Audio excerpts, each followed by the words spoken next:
திராவிட முன்னேற்ற கழகம் ஆட்சிக்கு வந்ததுன்னா கண்டிப்பா நீட் தேர்வு ரத்து செய்யப்படும். எங்களுக்கு தெரியும் எப்படி ரத்து பண்ணணும்னு, நம்ம தலைவருக்கு தெரியும். அதை சொன்னா கூட இந்த ஆட்சியாளர்கள் பாருங்க, எதுவுமே சொந்த புத்தியும் கிடையாது. நம்ம கிட்ட கேட்கறாங்க, அது எப்படி பண்ணணும் சொல்லுங்க, அந்த ரகசியத்தை சொல்லுங்க, ரகசியத்தை சொல்லுங்க. ஒரே ஒரு ரகசியம் தான், அந்த ரகசியத்தை நான் இப்ப சொல்லிடுறேன். கொஞ்சமாச்சு வெக்கம், மானம், சூடு, சொரணை, மாணவர்கள் மீது ஒரு நம்பிக்கை, மக்கள் நல்லா இருக்கணும், தமிழக மக்களோட உரிமைகள் பறிபோக கூடாது அப்படின்னு நினைச்சா மட்டும்தான் போதும்.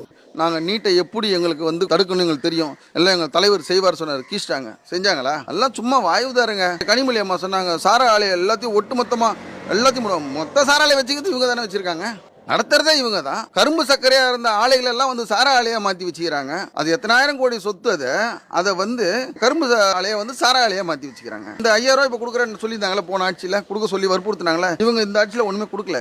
ஆனால் எலெக்ஷன் டைமில் பாருங்க, ஒவ்வொரு வீட்டுக்கும் பாருங்க 5000 10,000 கூட கொடுப்பாங்க ஒரு ஓட்டுக்கு. அப்படி கொடுத்து ஓட்டு வாங்கினாலும் இந்த மானங்கட்ட மக்கள், இந்த மாதிரி பணம் வாங்கிட்டு ஓட்டு போகிற மக்கள் இருக்கிற வரைக்கும் நாடு உருப்படாது.